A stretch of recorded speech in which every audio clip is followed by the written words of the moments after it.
Hello, everyone. We are back. It is the Canadian Bowler Show. I am Michael Patulli, and I'm joined by my fabulous co-host, Darryl Fitzgerald. How are you doing, Darryl? I'm doing pretty good, Mike. Good weather here in Ontario, and I get to bowl. What's better than that? Very true. No, I can't say the weather is all that good in Saskatchewan. It's about 36 degrees here today, so incredibly warm out west. But Wow. I think I'll take that over. We've had probably the coldest summer, beginning to summer that I've ever really experienced in my life. So a little bit of warmth isn't a bad thing at this point. Well, since we are here, just going to do our normal reminders to hit the like, comment, subscribe buttons if you are here. We do appreciate any interaction we can get. It is very helpful for us if you do hit those buttons because it really is what we do need to keep the show going and sort of generate the little bit of income that we are getting. If you're not able to catch the show live, we are on YouTube within the day, and we are on all major podcasting platforms usually within the week of the show. So if you're not able to get us live, you can check that out after the fact. I'm not 100% sure if Darryl has it up right now, but we do have a sponsor for the show. So bullsincanada.com. Check them out for any of your Bulls needs. They're a Henselite provider for North America. They have lots of stock coming in July and August coming up here. So if you do need any sort of Bulls or Bulls equipment, bullsincanada.com is a terrific supplier and has been good for the show here. So we're very excited to partner with them and definitely do check them out if you have any Bulls needs. So we have a little bit of stuff to cover. Well, a little bit. There's quite a bit of stuff that's actually gone on over the last few weeks since we did a show. I'll maybe let you take the first one there, Darryl. Yeah, just a little bit of news. Recently, for those that know him, Nick Watkins retired from umpiring. He did umpire the five-a-side provincial championships, the men's, in Dresden as his kind of final farewell umpiring gig. But I'm just going to read a little blurb that was put up about him, and then we'll have a quick chat. So, a highly decorated athlete and umpire, Nick Watkins is a multiple-time Canadian champion, former national team member with appearances in 2 world championships, and is one of only 2 internationally certified officials in Canada. In his role as chief umpire from 2010 to 2016, Watkins was responsible for conducting officiating programs at all Canadian championships, serving as head event umpire at all Canadian Lawn Bowls championships, recruiting umpires, appointing head event umpires and other national championships, and preparing the tournament draw schedules for all Canadian championships. Subsequently, as chair as the National Officiating Committee from 2011 to 2022, Watkins established the implementation of a national umpire training and accreditation program based on World Bowls standards. Watkins' expertise led him to become an integral part of the creation of the Bowls Canada Laws of the Sport of Bowls, where he drew inspiration from Bowls Australia to add an index to the Canadian rule book. So, I mean, obviously a very, very long career and also a long officiating career for Nick. I got to chat with him a little bit while he was down there and I guess say goodbye to him as he's been basically a fixture in Canadian Bowls for quite some time as an umpire. And you could always tell him because he was one of the tallest people out there, and he got even taller wearing his signature red bucket hat on top. But it was great to see him out there. There was a really good farewell, and I basically just wish him all the best in his future and thank him for all of his service to Bowls in Canada. Yeah, well said. He's been around as an umpire there. Let's say over a decade, essentially being the primary or one of the major umpires in Canada. So good send off. By Bulls Canada and both. I guess it was the Ontario Lawn Bowls Association that honored him? Yes. Probably. Yeah. So nice on them to do that because it's always good when you see someone who's devoted a lot of time to the game get recognized. So congratulations to Nick on his retirement, and as you're saying, all the best going forward for him. So we got lots to cover, and Darryl, don't hate me. I'm going to jump over some of the stuff in our script here, and I'm All gonna right. go right into provincial stuff because I feel like Spicy. we should talk. I think we should be talking about the provincial stuff because there's been a lot of provincials since our last show. There has been. I've played my provincials. You've played your provincials. Alberta's played their provincials. BC's played theirs. So we have quite a bit of info to pass along, discuss. Well, we can save the discussion about the format to maybe after we're done talking about the results. I don't Yeah. know what provinces results do you want to go over first, Darryl? How about we go to BC first? And I Sure. can kick that off if you want. So, BC held two of their provincials, at least those recently. The BC Fours. So, pictured here are the men's fours gold champions: Kenon Lau, Gonzo Wong, Alex Kwok, and Patrick Sum. There was also silver went to Ryan Pollard, Ozzie Chambers, Ron Mattinson, and James Chen. And bronze went to George Sitt, Tom Barrage, Richard Poon, and David Poon. And on the women's side, we have Zoe Chan, Serena Mack, Mary Taylor, and Gigi Chan emerged as the gold winners. Silver went to Jenny Sue, Rainbow Long, Lisa Chung, and Anita Lee.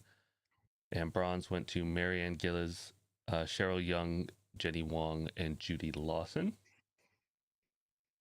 And if we just jump over to the singles, the BC singles were played, and in the men's side, the gold went to Kenon Lau. He's on a roll. Silver went to Jim DeHolke, and bronze went to William Whitelaw. And then on the women's side, gold went to Rainbow Lung.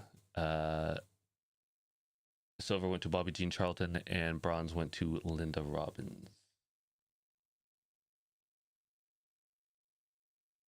So yeah, the real bowlers out in BC with their, I guess, what traditional format we'll call it. So worth noting, BC did play their provincials, and they're not leading to nationals for probably the first time potentially ever. So that's worth noting. They decided to run their traditional format and do their essentially their own thing this year. So singles were 21 up, and I believe the fours were full. I don't know how many end games, but they would have been full traditional length games. So good to see the results coming that way. It's always still worth noting that they are playing, even though they're not participating in nationals this year. But the real bowlers out there uh, definitely still got to play some bowls and have some provincials, even though they're not the nationals. So we can move east, I guess. Yeah, If sure. you start, sure. I think just happened over the last weekend. There we had the Bulls Alberta provincials. So the so let me scroll the. I know who the winners are if just by looking at the photo. So the winner of the men's pairs was uh, two guys we're both pretty familiar with there. Greg Wilson and Mike O'Reilly from Calgary Lawn Bowling Club. Congratulations to them. Silver went to Brad Roden and Nathan Finley out of the Edmonton, I believe, Edmonton, probably Commonwealth. Bronze went to Brian Ranger and Lou Handley. And I'm not sure if you have a photo of fourth. I don't think so. But fourth place was Mike Weisel and Mike McGee. And on the ladies' side, women's gold went to Jan Robinson and Bev Robinson. Second went to June G and Shannon Roden. Third went to Leona Hatton and Lorna Hatton. And fourth place went to Joanne Liberty and Laura Levesque. So, congratulations to everyone out of Alberta there that won their provincials. I guess we would say that is the sets format they were doing. So, gave the new format a try, and they had decent sized field on the men's side. You can see a noticeably slightly smaller field on the ladies' side there, but I think that's kind of occurred in a couple different places across Canada. Any thoughts on your end there, Darryl? Yeah, I mean, familiar faces, so it's not surprising that some of the bowlers are at the top. I mean, Jan and Bev Robinson have been at the top of Alberta on the women's side numerous times, and even super recently. And then kind of cool to see Brad Roden, younger guy, coming up and showing his stuff. I know he's been kind of a fixture on the youth side for a while, but it's good to see him crack that top two as far as Alberta pairs. Now, it's interesting to note that this is going to be part of the combination of the fives for Alberta. So the gold and silver from each side of the men's and the women's will make up 4 of the 5 people, and then I believe they still have to play their singles to figure out who that 5th person will be on each side. Yeah, a little bit of a strange format that we picked up on a couple times and commented a few different shows on. But so yeah, I guess that for the 4 that we know will be, and I guess what I've heard as well is that Alberta is going to be getting a B team at the Nationals. People could correct me if I'm wrong, but that's what I've been hearing is that Alberta is going to be having a B team. So I guess that A team would have Greg and Mike, Brad and Nathan with the winner of the singles, and then Brian, Lou, and the 2 Mikes um, playing on that B team with the second place player from the singles. So again, it's going to be interesting to see who wins that singles event because that's going to have a bit of an effect on, I guess the way you would run it is probably have your gold medal winners are going to play the pairs, but then Makes your sense. silver medalists have to play with the singles player in the triples. I guess is probably how you're going to have to run it, but um, interesting to see how that pans out or how who ends up winning the events. But um, it's a different way to do it, and yeah, it's a bit of a strange way to do it, but I think it's worked out for them because I think these teams get along pretty well. So, what were your thoughts, Darryl? And solid teams coming out of there. I think you've hit the nail on the head. I mean, we can make some assumptions on how they make up the team. Obviously, you know, the singles gold would play the singles, um, and then the pairs gold would play the pairs. You think, and then you mix up the rest as you see fit. But um, you never know. I mean, Greg Wilson's in the chat. He could just throw it out there, and he could take singles and then throw everybody else out. You know, you never know. Could go a little wild if they really wanted to, but that's the assumption anyway. And Greg confirming that they do have a B team, so we'll be seeing a lot of Alberta players out there. Yeah, as you say, Greg might just toss Mike onto the B team so that he can play with all the other Mikes and just make a team of Mikes There you to go. be the Alberta B. I don't know. That'd be a fun time. Our name's too common. I say make me move to Alberta, and there we go. We got a good Forest team, bunch of Mikes. There's a lot of mics. There's a lot of mics. I gotta say. So once again, congratulations to everyone in Alberta. Absolutely. Looking forward to seeing you all at nationals. Not to be a spoiler, but if we move on east, we got some Saskatchewan results. Yeah. Uh, do you want to take these, Mike? I think you're intimately involved in these ones. Sure, So. go ahead. Like I was expecting photos to pop up, so then that I was just would have continued. So this terrific, Greg, uh, Darryl was not very happy with this photo.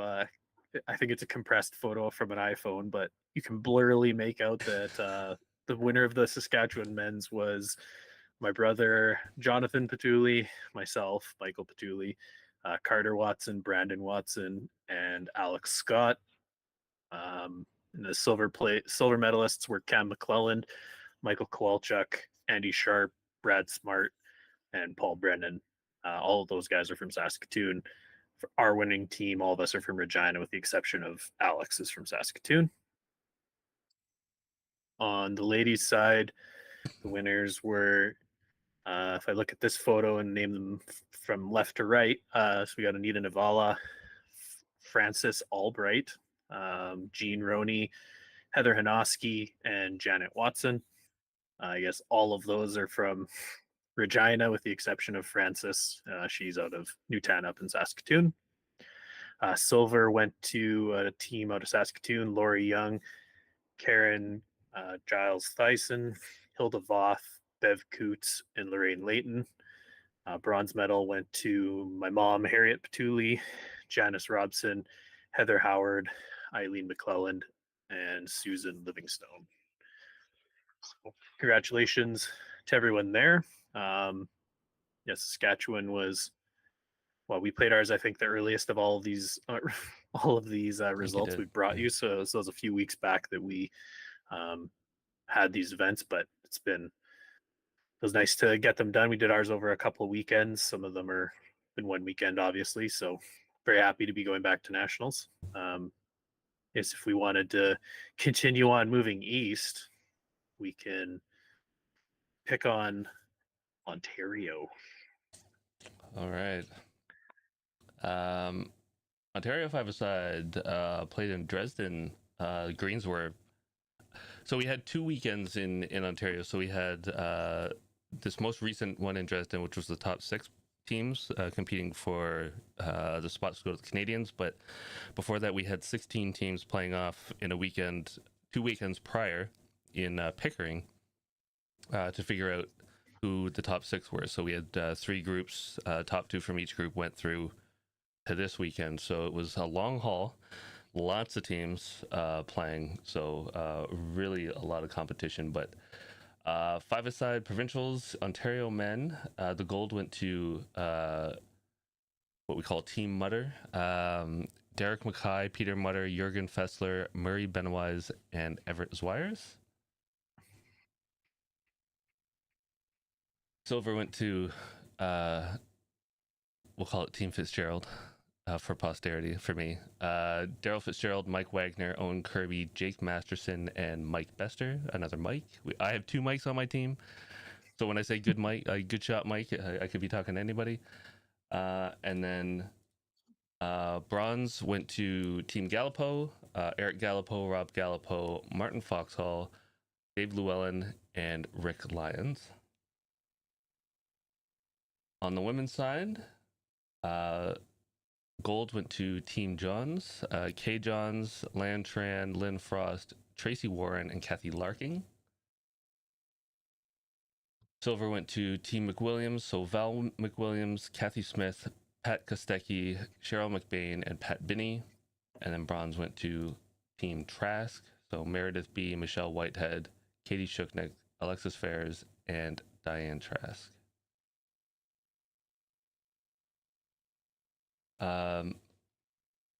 I can say those were two of the longest weekends I've ever played bowls. I think a lot of bowls, a lot of sets, a lot of stuff going on. It was from like 8:45 in the morning, and I think I didn't eat until like 8 o'clock each night. So it was a brutal haul, but there's your teams. They made it through the slogfest of Ontario trying to get through all those teams. But congratulations to all the teams. It was really great competition, and it'll be fun playing in Milton and Heritage Greens in August. Yeah, it looked like you guys had a pretty eventful couple of weekends. The first weekend, you guys had some uh, weather problems, so I looked like you guys had to kind of compress your games a bit. I think that was pretty hotly contested that they removed an end It from was. uh, the sets, which they're already short. So that was probably interesting, but it's understandable when the weather's potentially wreaking havoc for you. But then to get through that weekend where you guys played a lot of games, and then if you think about it, even with your six there to play through all the disciplines round robin, that's a lot of matches to get through in 2 days. So very interesting. Would have been a lot of bulls for you. I guess probably one of the topics we can dive into since we've gone through the results now is what we thought of the format. I think that's probably a major talking point that a lot of people would have or like to hear. And personally, if I'll start it out, I would say I'm not that big of a fan of a format. To call it lukewarm, I'd say is probably even overstating it. It has its like merit in points where I enjoyed parts of it, but personally, I the two sort of emotions or feelings that I had from playing it was the first word I used to describe it is manic. So I just feel like you're constantly panicking or having to worry about the game, and so it just stressed me out immensely playing the game. I felt like I was constantly worried and constantly thinking about the game and what's happening and what's the score, everything like that. So I did not enjoy it for that aspect. I literally had to stop caring about my games and just picked up the I don't care mentality and ran with it and just played my bulls and essentially cut myself off from caring about the actual end results because I had to in order to actually enjoy myself. So I don't know if those are two emotions or two thoughts that when they switched to this format that they wanted people to be feeling. Obviously, manic and stressed out is probably not a positive thought or emotion to be having when you're bowling, and then also not caring or if we use another word, I don't give a whatever. That pretty much was my mentality, and I had to adopt it to essentially not stress myself out and just play my bowls and not so much care about the end result. What were your thoughts, Daryl? Um, so I had different thoughts. I had a lot of fun. Believe it or not. I mean, it was long as days, and I was burnt out after each weekend was done. Legs back, everything was feeling it, but I had a ton of fun, and mostly it was just the people I was playing with and against. It was really good. I don't know if that was just an Ontario thing for whatever reason, but um, I had a ton of fun. It was stressful. It was more stressful than playing just a 16 end game or an 18 end game as we would usually play in some of these formats. Because you were like right off the rip, you were having to make decisions to play like ultra aggressive, which is not usually my style of game, but you had to make those shots, right? Driving at stuff that wasn't necessarily the best for you just because you needed a point or you needed to swing something or you crapped out on the first end, so you needed to push for points to make that up. So it was very it was very stressful at times, and it was just um, thinking about stuff constantly, right? Because it's five ends, everything happens so quickly, and then you're done and you're moving on to the next one. Um, I guess just in general, um, I think at the end of the day, the way the team shook out were possibly how you would assume they would. Um, I mean, you could probably mix in two or three teams in the six from what was going on, and you wouldn't think twice about it. Um, but there were some weird results. If you look at the plus minus, it was extremely weird at times. You had winning teams with almost negative differential, and then you had losing teams with positive differential. Um, so those tiebreakers and sets and all that kind of stuff kind of made it really weird. Um, but I had a ton of fun. Uh, would I prefer ends? Yes. Over sets? Yes. I can say that right now. I'm not a big fan of sets, and this didn't make me any more of a fan of sets. uh, um, but I guess at the end of the day, through the provincials, it did a lot of the stuff that they wanted it to do. Probably had some negative consequences, like you had mentioned. It did have more consequences more frequently. You had to make shots. You were probably being more aggressive than you usually would. Um, you had weird stuff happening, and things were every point was a lot more meaningful.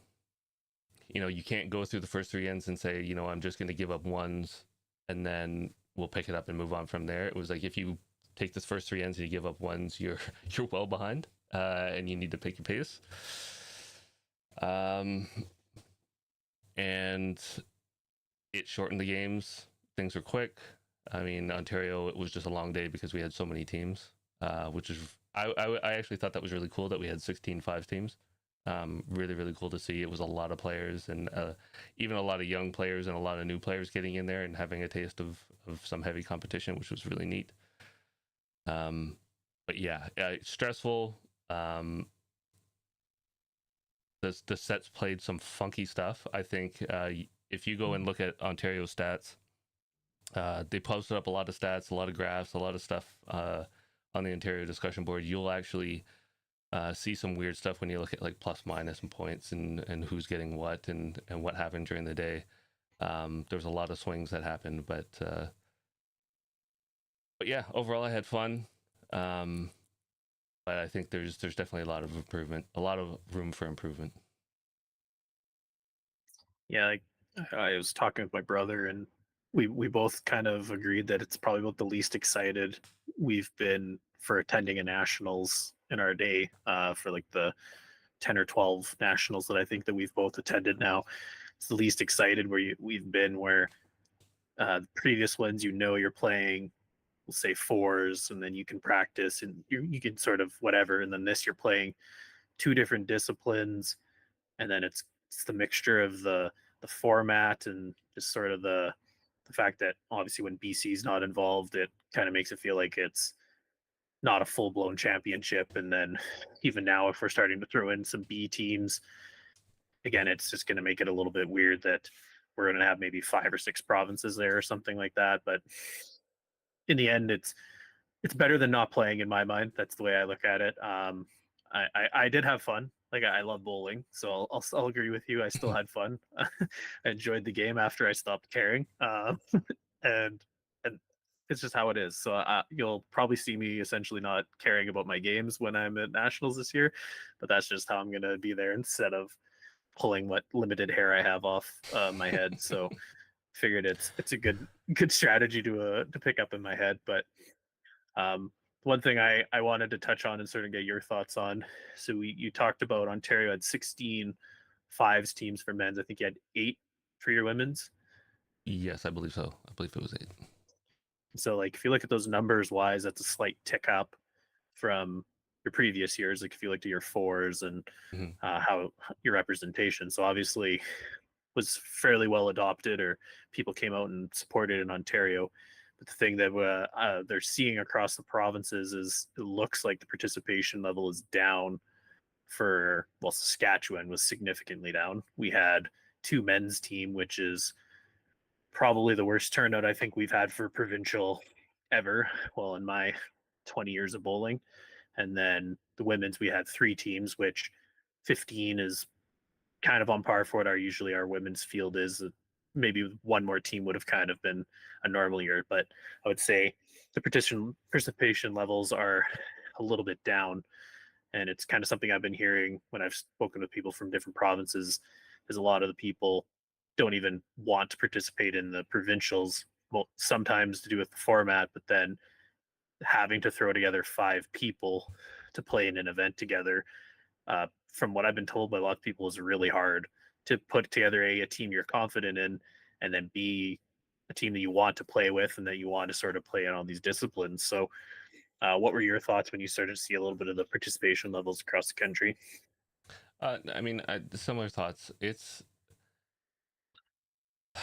I assumed it was going to be down right across, even in Ontario, possibly. Um,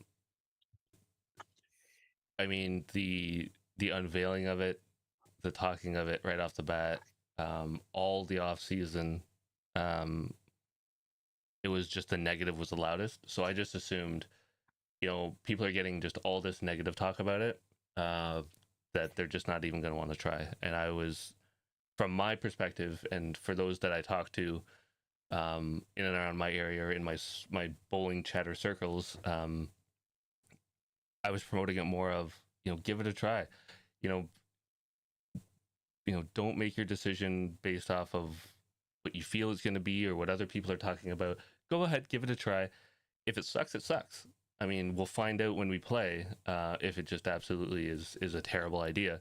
Um, but I'll kind of accept your opinion a lot more if you actually give it a try and then just say, hey, I didn't like, um, playing this, and at least I know you tried it out and gave it a shot. And if it doesn't work, it doesn't work.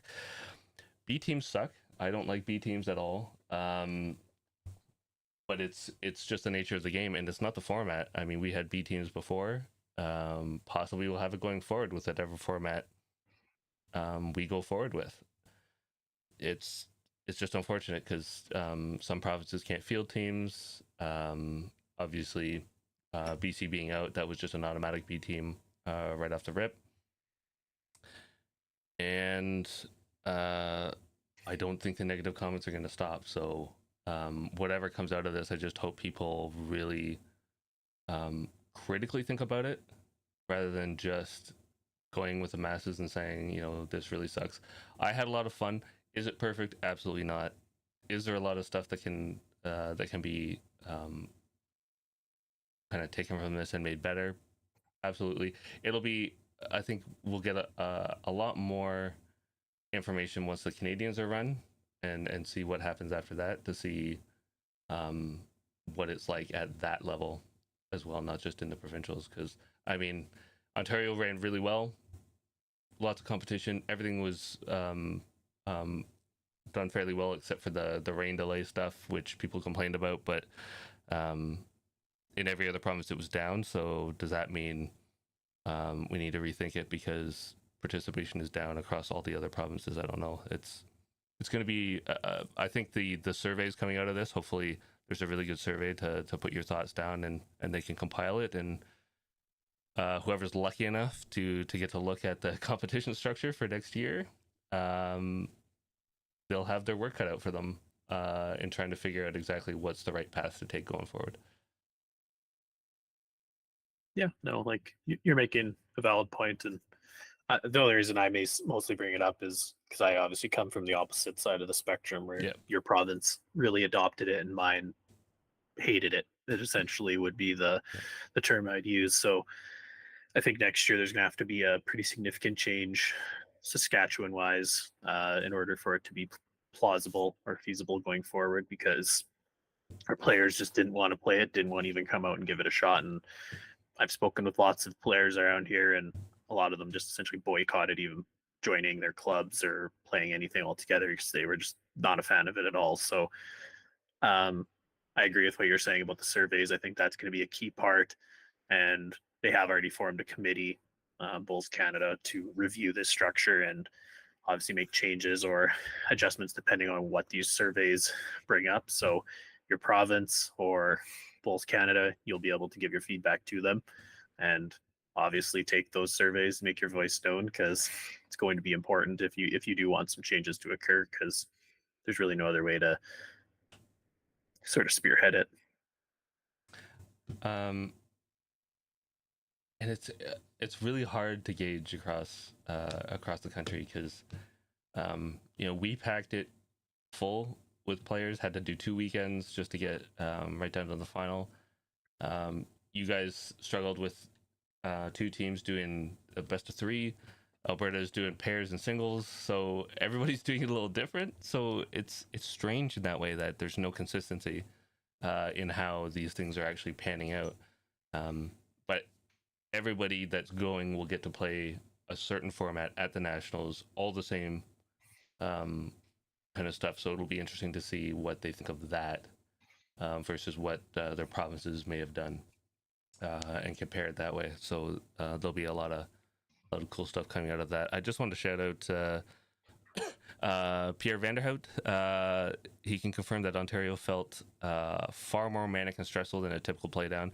He said it's hard to remember any details because it was such a blur.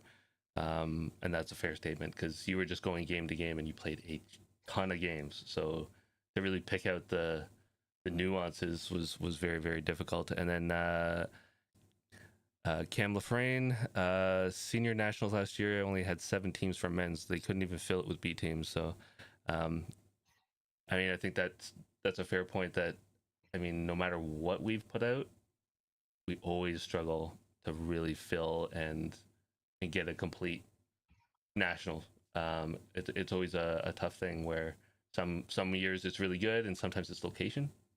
If it's out in BC or out in Nova Scotia, sometimes the Far East and the Far West don't want to travel that far, and then sometimes when it's central in Ontario,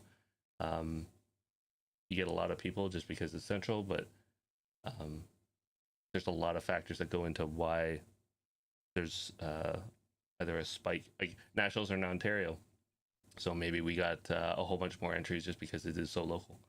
Um, that's a bonus too, right? Yeah, no, that's probably a fair point. Um, I don't know. I'm going to reserve my full judgment until I've played the nationals through. Yeah. Like that's obviously, I think an important part is still to go give the nationals a go. I probably am going to still have a pretty similar opinion um, than what I have right now, but it's something that's at least worth trying because we can go and talk about this for hours on end about the financial realities, everything like that. Something had to be tried. I don't know if this was as dashing or drastic of a change as that was needed, but it has occurred. It does have some fun parts and obviously quite a few drawbacks. So I'll uh, I'll give you my full opinion once the nationals have been played, and then we can fully either throw it in the dumpster in our opinion or maybe move forward with it. I'm not sure. Couple comments in the chat there. One from John Siteman. So he's just commenting on your consistency part. Ideally, be consistent across. Um, he's saying that the format takes some getting used to, but the aggressive style is really fun. I'd almost disagree with you there, John. I don't enjoy the aggressive aspect of it because take 3 of our games, one lucky shot literally won the game each direction. My brother and I got very fortunate on a shot when we threw weight, and we got a 3 out of it because we hit a bull that was way out in front, crossed the head and hit a jack type of a thing. So not the intended shot at all. And we won the end, or we won 3, and that won us the set, which won us the game. And our opponents essentially had an identical result in a previous set. So I don't particularly love that part of it, where the aggression really leads to more lucky bowls when you talk about a draw game or sort of the all around part of the game where you get to play all the shots and maybe a couple lucky bounces a game. I feel like there's more lucky bounces when you're having to play more aggressively. So I don't know. That's my personal opinion. I don't like that it's pretty volatile personally. And then Greg in the chat, I think the ladies' side really suffered for numbers with pairs with that new selection format in Alberta. I think the men would be okay with playing with 99% of the field and just want to compete, where the ladies saw potential play with people they don't want to play with, so never entered. So, yeah, um, that's a really fair assessment of Alberta's format, Greg. When they originally announced it, that was my main concern. Is I wasn't sure how certain people would get along, and it would be tough to just be thrown together and have to play events with people. And I could see that really dissuading people from entering. So it's very valid point there, Greg. Yeah, you don't want that sense of randomness at times. Obviously they won if they won the pairs gold or silver, they're obviously capable bowlers, but I can raise my hand and say there's people that I wouldn't want to play with, and they're good bowlers, but I don't want to play with them. So I don't usually. But if I was forced to, I don't know what I do. Yeah, I guess just got to be professional and play with them regardless of how I'm much sure you there's enjoy people the that don't want to person, play right? with me either. So I mean, it goes both ways. Yeah, I had a week from hell when I had to bowl with you in Oh man, Arizona there. it was So, tough. gosh, yeah, tough I saw guy to you play throw your with over towel there. over your head. Yeah. Okay, well, again, that's what we have for the talk about the provincials and the results. We do appreciate the interaction in the chat, getting the sort of opinions from people across the country. Nice to hear from Cam, Greg, John, everyone there. We do appreciate the comments. So Yes, yes. please do continue to comment in the future. We do like interacting with everyone. Darryl was going to shoot me at the beginning of the show because I jumped over a bunch of sort of information stuff that we were going to drop out there, but I'm going to drop back to it and then we're going to cover it now, Darryl, because I feel like we got the main topic out of the way. Cool. So I'll jump into the next one and you Yeah, can sure. probably catch up with me. So the one announcement that was made since our last show was the 2024 IIBC World Junior Championship is going to be hosted in Hong Kong, China from December 2nd to 8th. There is an expression of interest. It has not closed yet. So if you are interested and you're an under 25 bowler in Canada, definitely put your name forward. There's going to be, I believe, assessments or people sort of assessing players across Canada this summer to potentially go and attend this event in Hong Kong. Um, I haven't played on more than one of the indoors in Hong Kong, but I know that they have multiple and that they're terrific facilities. And I can't really speak negatively of Hong Kong as a place to visit, anyways. So if you are a young bowler and you want to put your name forward, I'd highly recommend it, because if you get that opportunity to go and play for Canada, it's obviously a huge honor. And then also to go to Hong Kong is a big deal. Ryan's already in the chat before I can even stop promoting it. July the 14th is when it closes. So thanks, Ryan. 3 days from now. So you got to get your name in real quick. So if you are listening and you want to put your name forward, it's 3 days until that closes. So definitely get on that if it's something you're interested in. Absolutely, like a really good opportunity. Had a lot of fun in Hong Kong when I played. There's a lot of cool stuff out there to check out. Some cool facilities that you might get to play in and whatnot. So, yeah, if you're youth and you want to have a good opportunity to get your name out there, you never know. Yeah, it's a good first step if you're ever wanting to go down that path on the national team. And if you've had a couple good years or you're a pretty competitive under 25 player, you may as well put your name forward, and you never know, you might get picked. Yeah, absolutely. I'm gonna jump to something kind of out of the blue and interesting, I think. I have, again, some really crappy pictures, but we've got some pictures to throw up. The World Bowls announced that the first Bowls Club has been established in French-speaking Tampere in Switzerland. So a Swiss club, which is really, really interesting. I'm just going to read a little blurb here. So the opening tournament with 18 teams, also from other Swiss Bowls clubs, took place there on June 22nd and 23rd, 2024. The carpets for 3 rinks were installed in the curling hall for summer use. In an adjacent hall, the facility can be expanded to 8 rinks. The Bowls Club wants to join the National Association Swiss Bowls as the 17th or the 7th club from the next season. Swiss Bowls is very delighted to welcome the first Bowls Club from French-speaking Switzerland to the association. So really, really cool. We did see, I believe, some Swiss players at the World Indoor, if I'm not mistaken. So really cool. They got a little facility all done up. 3 rinks. Looks really good. That's super cool. Yeah, so That, just really neat. that's really interesting. That I just am sort of letting it soak in now that it's using the curling rink in the summertime to play bowls.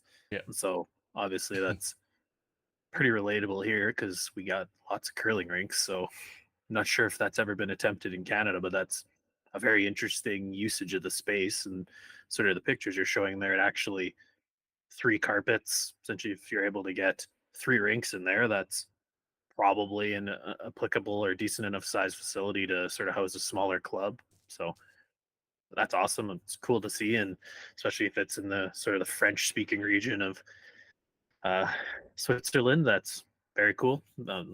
Nice info to share there, Darryl. Yeah, really neat. Pierre Van Hout in there saying all 7 clubs in Switzerland are currently housed in curling rinks. So that's interesting to note. And then John saying that's the same format that Bedford LBC is using now since their greens were lost in last July's floods. So, Interesting. yeah. Okay. No, I never dawned on me to try it, but that's cool to know that. Well, Pierre, I've seen Pierre in World lots traveler. of Swiss gear. Yeah, I've seen him in lots of Swiss gear on Facebook, so I assume he's probably got Swiss heritage. So he would obviously know the all the Swiss greens. So that's a very cool to know. And I did not know that Bedford was now playing indoors or in a curling rink. So thanks for the info, John. Very interesting. We can move on to the next topic. This is a pretty, in my opinion, this is a super cool topic. When we had Neil from World Bulls on our show, however many months ago, I don't remember, roughly probably 6 months ago, he did talk about a World Bulls ranking system that was going to be coming out. So they did finally release that World Bulls rankings. So surprise, surprise, the number one players in the world were both from Australia. Number one was Aaron Sheriff, which not deserved at all. No, he's not a very no. no. He was number one by a lot of points. It's actually, if you look at the points, he is well in first place and deservedly so. I don't think there's been a more impressive player internationally over the last probably 5-ish years. So he was the number one ranked player according to the World Bulls system. You got the other ones there. So Izat Shamir had 822 from Malaysia. Stuart Anderson third, and Gary Kelly from Ireland, Australia was fourth. They are taking, they did a big long list of all the events that are giving you points. So they are also including World Bulls Tour events along with Australia events. So they kind of did a good coverage, and then a lot of nationals from different countries. So there was Canadians on the list. I don't know if we want to just flip to the women, and then I could talk about the Yep. Canadians. First place, as I was saying, also an Australian, so Kelsey Cottrell, and she was just ahead of New Zealand's Tyler Bruce. Third was Ellen Ryan, and then fourth was Kristana Kristic, so also Australian. Not terribly surprising to see a lot of Southern Hemisphere bowlers. I know my one obvious little critique of the list would probably be that most of the events are Southern Hemisphere events. But again, most of the bowling, or the majority of the bowling, big time bowling, goes on in the Southern Hemisphere. So not terribly surprising. What were your thoughts on the list, Darryl? Really cool to see. When people say I'm going to do a ranking list, usually you see, top 16, top 20, maybe top 50, but this list went on and on and on. If you go to the rankings, I think I added the link to the description below. It's worldbullsseries.com, so it's a little different than World Bulls, but you can see a ton of rankings, and you'll see some Patulis on there. Not all the Patulis. As I said, like they do give you the nationals. They do. So all Canadian nationals is a point getting event. So if we talk about the Canadians that are on the list, there are Patulis. You're correct. But number 8 on the ladies' side was Kelly McCarahan. We also had Emma Boyd at number 42. So 2 of our players that stay in Australia year round. So top 50. 2 top 50 players. Very well done.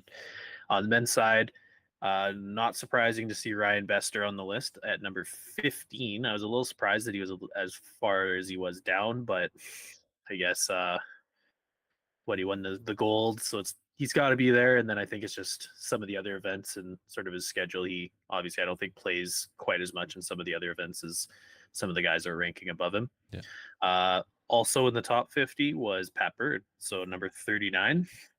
Very cool to see Pat in there. Did very well at the Canadian Nationals, both events. I think he got quite a few points there, and then he also did pretty good at the Champion of Champions. So good combo of points there, but very cool. And as you said, if you want to go look your name up, if you played at the Nationals Canadians last year, if you got a medal, I think you probably got points. You're probably ranked. I think my dad and brother and the Watsons from out here were somewhere in the 150 or 180th ranked, somewhere in that range. So it was kind of cool to see the names in there. And John did sort of highlight it there that they are going to be expanding the list in the future. So there are going to be more point getting events. Greg also asking if the Canadian Bowler Open is going to be in there.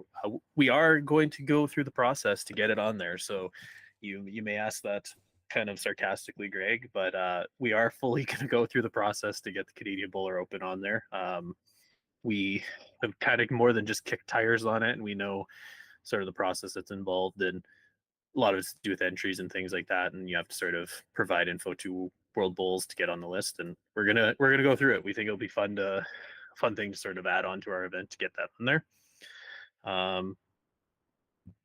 John's other comment, according to Neil, Canada was one of the ones put their name forward for sanctioning as a point event. Yeah, so a lot of it's to do with the country and how much, I guess, you want to get your name on the list and go through the process that we've kind of looked into ourselves.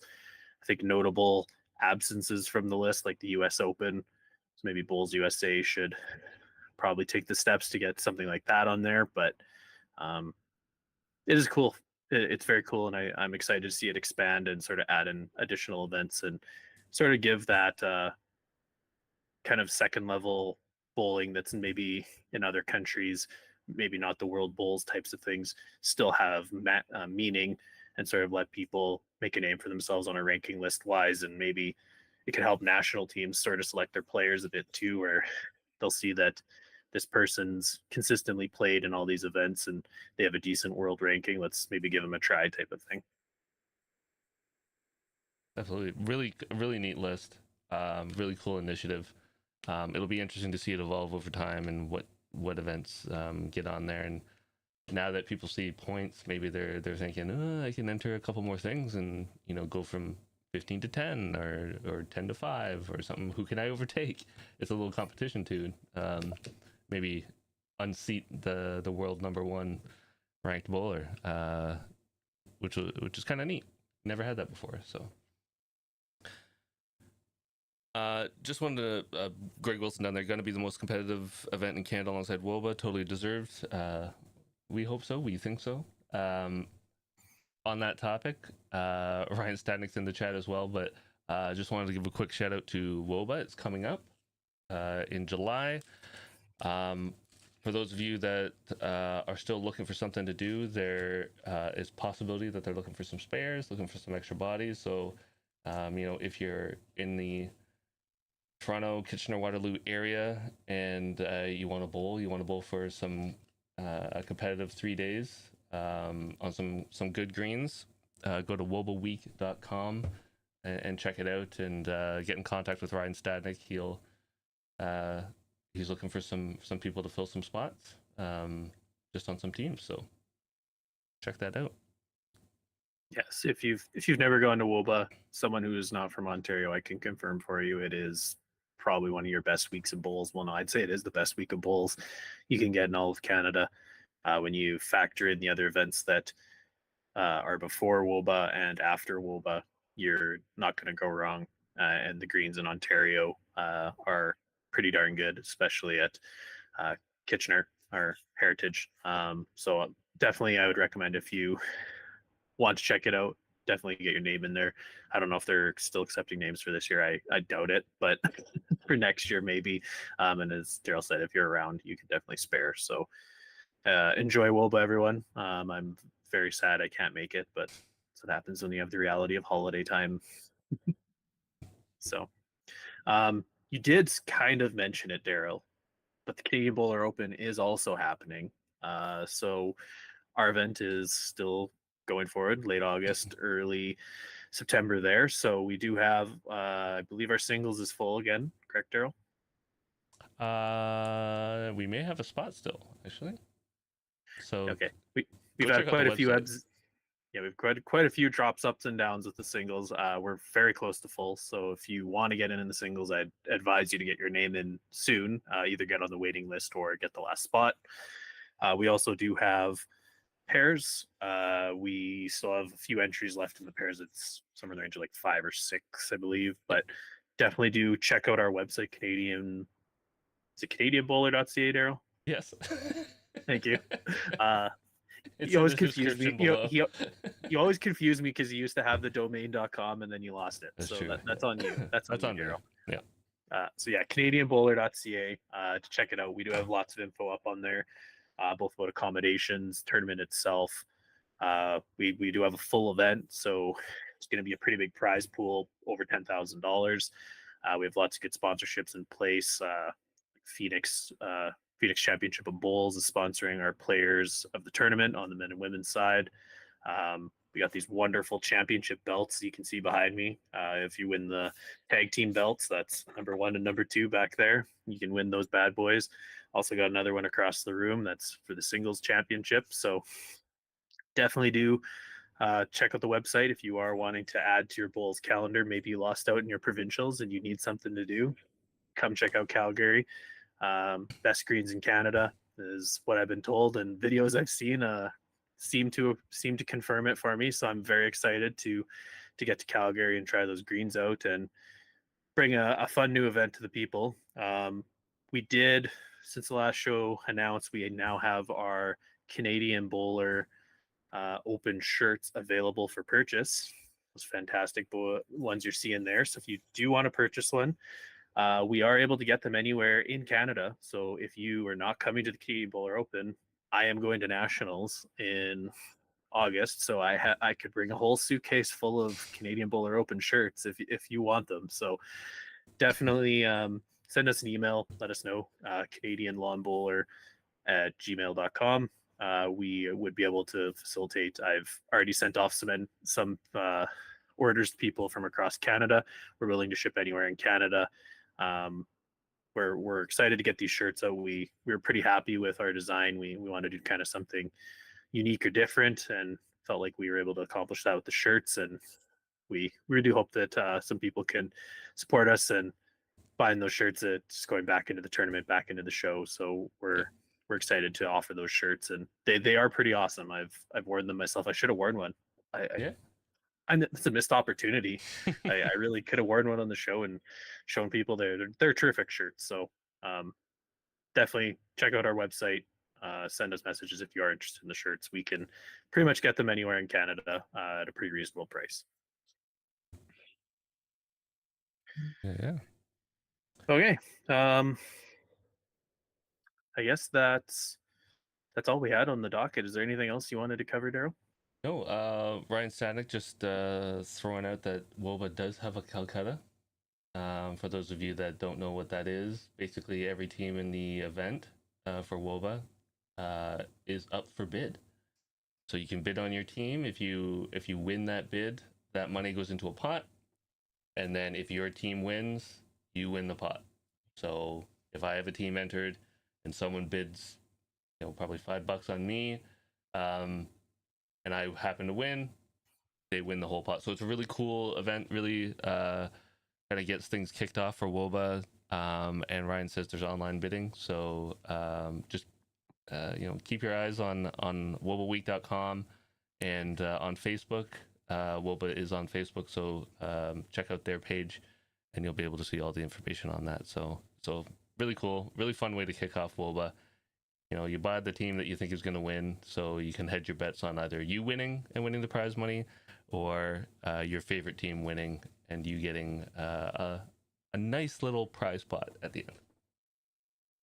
Yeah, that was one of my favorite aspects, is sort of seeing who bid on who in the Calcutta every year. And I think you're always the guy who bids on himself, so it's always predictable It because worked out you're once. It worked out once.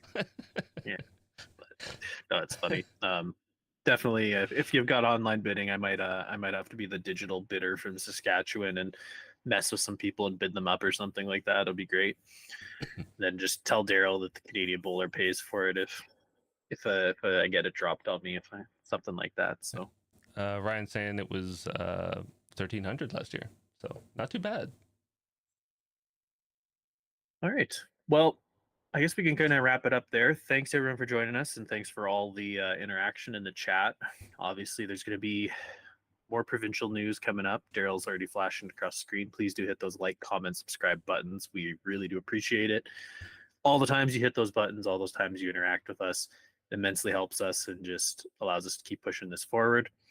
One more mention of our sponsor of the show, bowlsincanada.com. Please do check them out if you do have any lawn bowling needs for Henselite products. They are pretty spectacular.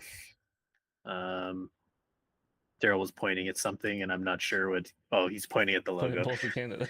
Yeah. Okay. Sorry, it flips it around on my side of the screen with the software we use, but we are going to have more information coming forward of all the other different provinces, what exactly the field of national is going to be, and everything like that. So probably have a new show sometime in the coming weeks to bring you more results and more information and everything like that. So yeah, thank you again for joining us. And with that, may all your bowls be touchers.